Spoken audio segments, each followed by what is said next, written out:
आपके सामने आ रहे हैं, जिन्हें आपने the great Indian laughter challenge 1 में देखा, जिन्होंने बहुत हंसाया, अलग अलग तरीके से अपनी कॉमेडी पेश की, एनडीटीवी, सहारा, सब टीवी पे अपना दम जमाते हुए देश विदेश में अपना नाम कमाते आज आपके पास, आपके सामने आ रहे हैं। जी हां दोस्तों, जोरदार तालियों के साथ स्वागत करेंगे हमारे पहले कंटेस्टेंट यानी कि रजनीश त्रिवेदी जी का। जोरदार तालियां हो जाए सब। रजनीश त्रिवेदी,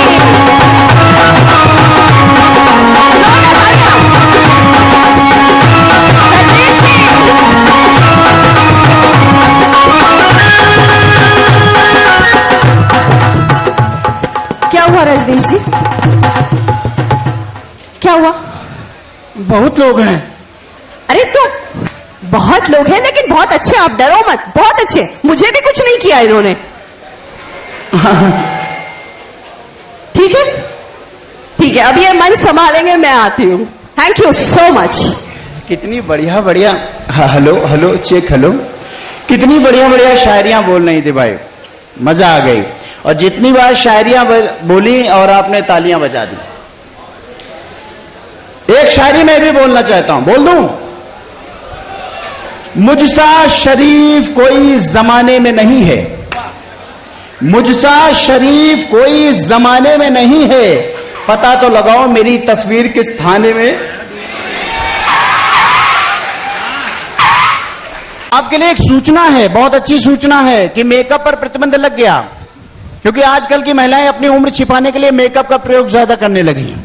कुछ महिलाओं ने हद खत्म कर दी, अपने बच्चों की नीति कम कर दी। अगर 4 बेटे हैं तो छोटे वाले दोनों हमारे बेटे हैं, अगर किसी ने उम्र पूछ ली बड़े वाले दोनों भाई हैं। एक महिला को ऐसी खूबसूरत पार्टी में जाना था, उन्होंने अपने सबसे छोटे वाले बेटे चिंटू को बुलाया और कहने लगी, देखो बेटा चिंटू, यहाँ आओ, पार्टी में तो चल रहे हो, आपको मम्मी मत कहना। फिर क्या कहेंगे? मम्मी, दीदी कहना, दीदी चपाट मारेगा इसकी, नहीं दीदी कहना। अब चिंटू को समझाया, तैयार किया, पार्टी में लेके पहुंच गए। होता क्या कि चाउमीन में ले ही थी, चिंटू दौड़े दौड़े और कहने लगे, मम्मी मम्मी चाउमीन खाएंगे। चुप, मैंने कहते ना मम्मी मत कहना। दीदी दीदी चाउमीन खाएंगे, खा लो। दीदी दीदी आइसक्रीम खाएंगे, खा लो।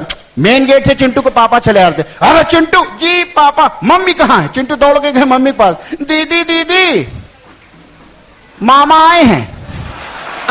एक मित्र है साहब, बड़े मेरे विचित्र हैं, वहां कहने लगे, रजनीश, हमने कहा क्या हुआ? कल हमारे पिताजी कुएं में गिर गए। हमने कहा अरे तो बहुत छोटे आए होंगे। हाँ अब क्या बताएं? हमने कहा बताओ आज कैसे हैं? अब ठीक ही होंगे, कुएं से कोई आवाज तो आ नहीं रही।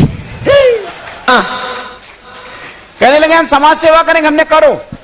रोड बहुत ज्यादा चल रही थी, बहुत रोड चल रही थी, रोड के उस पार बूढ़ी माता जी खड़ी हुई थी, कमर झुकी हुई थी, मोटे ग्लास का चश्मा लगाए हुई थी।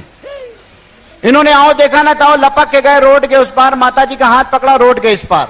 जैसे इस पार लाए माताजी मारने लगे, बदतमीज कह के मारेगी, तुम दांत तोड़ेगी तुम, तब। हमने कहा माताजी मार क्यों रही हैं? अरे बेटा 1.5 घंटे में इधर से गए थे और ये नालायक हमको फिर इधर आया। प्रसाद यादव जी, उनके पास कई लोग पहुंच गए, बहुत सारे रिपोर्टर्स पहुंच गए, कहने लगे सर ये बताइए बिहार में जो बाढ़ आई थी उसमें बहुत सारे लोग डूब, डूबा न रट, फालतू बात रट। अरे सर वो बहुत सारे डूब गए। अरे डूबा नहीं न था, हम पूरे देश को ठेका थोड़ी लिए हैं, हम बिहार में रहता हूँ, काम धाम करता हूँ, ऐसा थोड़ी न होता। बोले सर हमारे चैनल के लिए कुछ बोल दिया। बोल दूंगा, शायरी बोलूंगा, शायरी।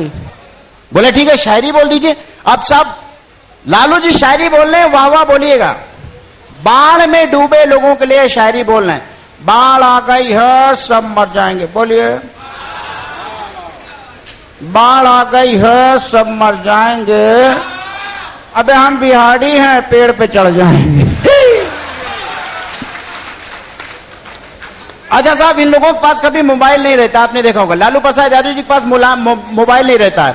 मोबाइल निकालेंगे, नंबर मिलाएंगे, कान में लगाएंगे तो एक कंप्यूटर की लड़की की आवाज आएगी, आपके पास पर्याप्त बैलेंस नहीं है, कृपया आप इसे रिचार्ज कराएं। अरे जनमन तोरस तो बात करना होता तभी तो रिचार्ज नहीं कराता। हमारे माननीय अटल जी, उनके पास भी उनका तो सिस्टम ही अलग है। आजकल छोटे छोटे रिचार्ज चल रहे हैं, 5 रुपए, 10 रुपए, 15 रुपए, 20 रुपए। 20 रुपए का रिचार्ज करा, उन्हें कहीं बात करनी थी साहब। अब बात करनी थी तो उन्होंने नंबर लगाया, 20 रुपए का रिचार्ज करके कान में लगाया, उधर से आवाज आई हेलो, तो कहने लगे मैं।